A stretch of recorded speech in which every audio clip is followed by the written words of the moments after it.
Right. Naresh గారు నమస్తే. నరేష్ గారు మీ ఆడియో మ్యూట్లో ఉంది. నరేష్ గారు వినిపిస్తుంది. మీ ద్వారా హెచ్ఎంటీవీ ద్వారా తెలుగు ప్రజలందరికీ నమస్కారం అండి. నమస్తే. ఇప్పుడు కాంగ్రెస్ పార్టీ ముఖ్యంగా ఇప్పుడు రెండు పక్షాలు ఉన్నాయి. మాది ఎన్డీఏ, వాళ్ళు ఇండియా అని కూటమి అని పెట్టుకున్నారు. ఇప్పుడు గెలుపు సాధ్యం కాదని తెలిసిన తర్వాత కూడా వారు మన సుదర్శన్ రెడ్డి గారిని తీసుకొచ్చి పెట్టి వారిని లాక్కరావడం తప్ప దాంట్లో విజయం సాధించలేదు. ఇక్కడ మనం విషయాలు గమనించాలి. సో ఈరోజు లోక్సభలో వాళ్ళకు మెజార్టీ లేదు, రాజ్యసభలోనే మెజార్టీ లేదు. శ్రీనివాస్ గారు చాలా చక్కగా చెప్పారు, గెలవాలని తెలిసి కూడా ఉనికి కోసం వారు నిలబెట్టినట్టే తప్ప దీంట్లో తెలుగు రాష్ట్రాల్లో మేము గతంలో ప్రధానమంత్రి పివి నరసింహారావుకు ఏదైతే తెలుగుదేశం పార్టీ పొత్తు పెట్టలేదని చెప్పి ఈరోజు ఊకదంపుడు ఉపన్యాసాలు మన ముఖ్యమంత్రి రేవంత్ రెడ్డి గారు ఇస్తున్నారు. అయ్యా ముఖ్యమంత్రి గారు వాస్తవం చరిత్ర తెలుసుకొని మాట్లాడండి. మీరు పివి నరసింహారావు గారు ప్రధానమంత్రి అయినాక జరిగిన ఆ 6 నెలల్లో జరిగిన ఎలక్షన్ లో వారిని ఆ ఉప ఎన్నికల్లో వారిని మీరు సపోర్ట్ చేసిరు తప్ప ప్రధానమంత్రి కాకముందు మీరు సపోర్ట్ చేసిరా? ఒక తెలుగు వ్యక్తి దేశానికి ప్రధానమంత్రి చేసిన వ్యక్తికి, ఒక సిట్టింగ్ ప్రధానమంత్రికి ఎంపీ టికెట్ ఇవ్వని చరిత్ర మీ కాంగ్రెస్ పార్టీ చరిత్ర. ఒక తెలుగు వ్యక్తి చనిపోతే అక్కడ వాళ్ళని మినిమం కనీసం మీ యొక్క ఏఐసిసి ఆఫీస్ లో వారి యొక్క పార్థివ శరీరాన్ని పెట్టకుండా అవమానించిన చరిత్ర మీ కాంగ్రెస్ పార్టీ చరిత్ర. సో ఈ రోజు ఎక్కడ కూడా వారి ఆ యొక్క పివి నరసింహారావు కుటుంబాన్ని కానీ ఆయన కానీ గౌరవీయ పార్టీ. మీరు ఈరోజు అవకాశం ఏటొస్తే అటు మాట్లాడుతున్నారు. నెక్స్ట్ రాజ్యాంగం.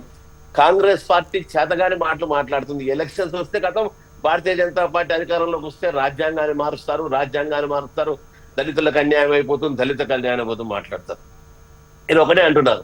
ఈరోజు దేశంలో అత్యధిక ఎంపీలు ఎమ్మెల్యేలు ఉన్న దళితులు ఉన్న పార్టీ ఏదైనా అంటే అది భారతీయ జనతా పార్టీలోనే. ఈ రోజు ఒక దళితులని రాష్ట్రపతిని చేసిన పార్టీ, ఒక బలహీన వర్గాలను ప్రధానమంత్రి చేసిన పార్టీ ఏదంటే అది భారతీయ జనతా పార్టీలోనే. ఎక్కడ రాజ్యాంగాన్ని మార్చాము, ఎక్కడ చేశాము? కాబట్టి ఇదంతా పూర్తి అవాస్తవకము. వాళ్ళ యొక్క సర్వైవల్ కోసం, ఉనికి కోసం అబద్ధాలు ఆడి ప్రజలని మిస్గైడ్ చేయడం తప్ప ఈ రోజు కాంగ్రెస్ పార్టీ కంటే భారతీయ జనతా పార్టీ ఎన్డీఏ ప్రభుత్వం ఏదైతే నడుస్తుందో ఇక్కడనే దళితులకు సంబంధించి అవకాశాలు కావచ్చు, బలహీన వర్గాలకు అవకాశాలు కావచ్చు, రిజర్వేషన్ కానీ చాలా స్పష్టంగా అంటే క్లియర్ గా ఇంప్లిమెంట్ చేస్తున్నాం.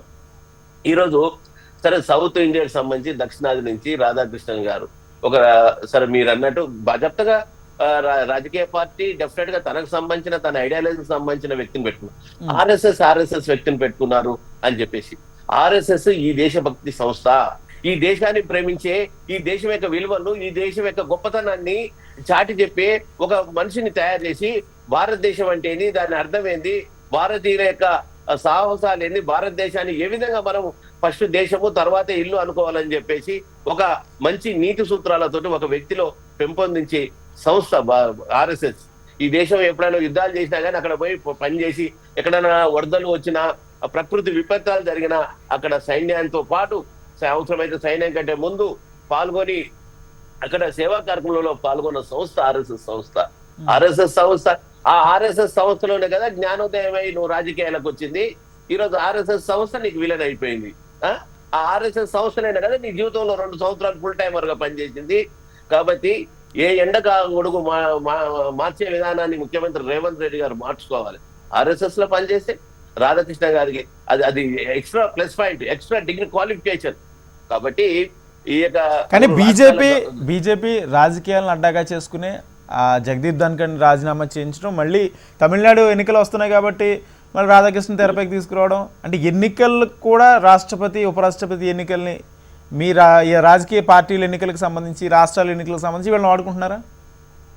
చూడండి, ఏ వ్యక్తి కూడా పదవిలో ఉన్న తర్వాత వాళ్ళు రాజీనామా చేయాలి. ఆయన చాలా స్పష్టంగా చాలా క్లియర్ గా నాకు ఆరోగ్యం సహకరిస్తలేదు, నా వల్ల అయితే లేదు, కాబట్టి ఈ యొక్క కాంగ్రెస్ పార్టీ చెప్పకనే చెప్పిన కాంగ్రెస్ పార్టీ ఏదైతే అరాచకంగా పార్లమెంటరీ సాగనీయకుండా ఆ యొక్క డిస్టర్బెన్స్లు ఇవన్నీ కూడా ఆయన బేర్ చేయలేక రిజైన్ చేసింది తప్ప ధన్కర్ గారు మరి వారు భారతీయ జనతా పార్టీ రిజైన్ చేయమని చెప్పేసి ప్రధానమంత్రి ఇంకెవరో చెప్పలేదు.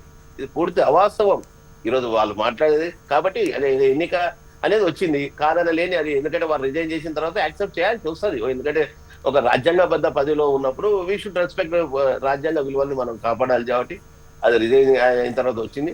డెఫినెట్ గా ఒక 3 రాష్ట్రాల గవర్నర్ గా చేసిన వ్యక్తి, 2 సార్లు ఎంపీగా చేసిన వ్యక్తి, ఈ దేశంలో రాజ్యాంగం ఎలా ఉన్నది, రాజకీయ వ్యవస్థ ఉంది, రాజ్య విలువలు తెలిసిన వ్యక్తి. కాబట్టి ఒక పాలకుని లక్షణాలు ఆయన ఉన్నాయి కాబట్టి డెఫినెట్ గా పూర్తి క్వాలిఫికేషన్ ఉన్న వ్యక్తి రాధాకృష్ణన్ గారు. ఈరోజు మాట్లాడితే తెలుగువారు మన తెలుగు వాళ్ళం మనందరం కాదా? ఫస్ట్ మేము డెఫినెట్ గా దేశము, తర్వాత రాష్ట్రం. ఆ యొక్క ఎన్టీఆర్ కూడా తెలుగు ఆత్మాభిమానం కోసం మాట్లాడిన ఎన్టీ రామారావు కూడా ఫస్ట్ నేను భారతీయులు అన్నాడు, తర్వాత తెలుగు వాడిని అన్నాడు. కాబట్టి ఇక్కడ ఈ విషయానికి ఇవి కాదు. నిజంగా సుదర్శన్ రెడ్డి గారు వారు మంచి వ్యక్తి, గొప్ప వ్యక్తి, తెలంగాణ ఉద్యమంలో కూడా పనిచేసిన వ్యక్తి. కానీ వారు గెలిచే పరిస్థితి లేదు కదా, వాళ్ళకి మెజార్టీ లేదు కదా.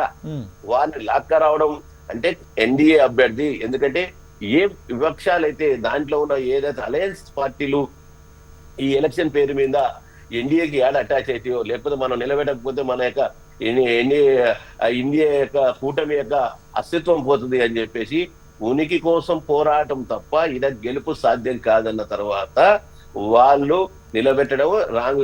అప్పుడు కూడా మన వారు అన్నారు, ప్రధానమంత్రి నుంచి మొదలు పెడితే అందరు కూడా కాలు ఇచ్చారు, అంటే యునైటెడ్ ఎన్నుకుందాము అందరూ ఒపీనియన్ తోటి అని చెప్పడం జరిగింది. రండి సహకరించండి అని పెట్టిన డెఫినెట్ గా ఎలక్షన్ జరుగుతుంది. సో ప్రజాస్వామ్యబద్ధంలో ప్రజాస్వామ్యంగా ఎలక్షన్స్ అనేది చాలా ఇంపార్టెంట్. సో ఎన్నిక ద్వారా గెలవడం ఇంకా మంచిది. కాబట్టి డెఫినెట్ గా అతని యొక్క విజయం కన్ఫర్మ్.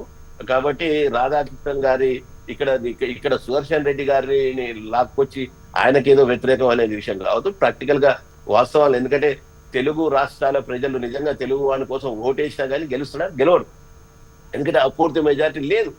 కాబట్టి ఎన్డీఏ పక్షాలు ఉన్నాయి. డెఫినెట్ గా ఎన్డీఏలో ప్రభుత్వంలో ఉన్నప్పుడు ప్రభుత్వం యొక్క భాగస్వామి అక్కడ తెలుగుదేశం పార్టీ కావచ్చు, పవన్ కళ్యాణ్ పార్టీ కావచ్చు.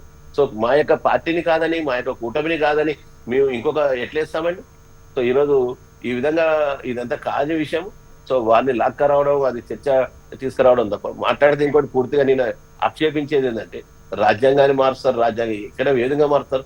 రాజ్యాంగాన్ని పూని చేసింది కాంగ్రెస్ పార్టీ. ఈ దేశంలో ఎమర్జెన్సీని తీసుకొచ్చింది కాంగ్రెస్ పార్టీ. ఈ దేశంలో రాజ్యాంగంలో ఏదైతే ఉన్నారో క్రియాశీలకంగా ఉన్న బిఆర్ అంబేద్కర్ ని ఓడగొట్టింది కాంగ్రెస్ పార్టీ. వారికి టికెట్ ఇవ్వకుండా అవమానించింది కాంగ్రెస్ పార్టీ. ఈరోజు కాంగ్రెస్ పార్టీ ఈరోజు ప్రతిశుద్ధల మాటలు మాట్లాడితే ఎట్లక? కాబట్టి ఇవన్నీ సాధ్యం కాని విషయం. వాళ్ళు just they are fighting for their survival. వారి యొక్క ఉనికి కోసం పోరాటం. మా శ్రీనివాస్ గారు చాలా చక్కగా చెప్పారు, ఉనికి కోసం పోరాటం తప్ప. ఖచ్చితంగా కాంగ్రెస్ అనే కాదు, బీజేపీ కూడా ఉనికి కోసమే కదా. ఇప్పుడు బీజేపీ తమిళనాడుకి సంబంధించిన వ్యక్తిని తెరపైకి తీసుకురావడం, తమిళనాడు ఎన్నికల్లో ఉనికి అనేది వాళ్ళు అంటున్నారు. చూడండి, గతంలోనే వెంకయ్య నాయుడు గారిని కూడా మేము నిలబెట్టాము ఒక సౌత్ ఇండియన్ నుంచి. వారు ఉనికి కోసం అయితే నిలబెట్టలేదే. కాబట్టి ఇది తమిళనాడు రాజకీయాలలో, తమిళనాడులో మేమేంది, మా బలం ఏంది, గతంలో మేము ఏ విధంగా ఉన్నాము, గతంలో అన్నమల్లయ్య గారు ప్రెసిడెంట్ అయిన తర్వాత మా ఓటింగ్ శాతం ఎంత పెరిగింది ఏంటి అనేది ఇవన్నీ మాకు తెలుసు. ఉనికి కోసం రాజకీయాలు చేయాల్సిన అవసరం మాకు లేదు, ఎందుకంటే పూర్తి మెజారిటీ మాకున్నది. డెఫినెట్ గా ఒక అన్ని క్వాలిఫికేషన్స్ ఉన్న వ్యక్తి కాబట్టి మేము నిలబెట్టాం. దాని ఉనికి కోసం అని ఎలా అంటారు? దేశం ఎంత ఒక విషయాలు ఉన్న 29 రాష్ట్రాలు, కేంద్రపాలిత ప్రాంతాలలో ఒక రాష్ట్రంలో మా యొక్క క్యాండిడేట్ పెట్టడం వల్ల మా యొక్క ఉనికి ఉంటుందా? ఈరోజు మెజార్టీ రాష్ట్రాలలో మేము అధికారంలో ఉన్నాము. కాబట్టి ఇది పూర్తి నోటికి ఏరుస్తుంది, మాట్లాడితే ఎలా నడుస్తుంది? ప్రజలు వాస్తవాలు గమనిస్తున్నారు.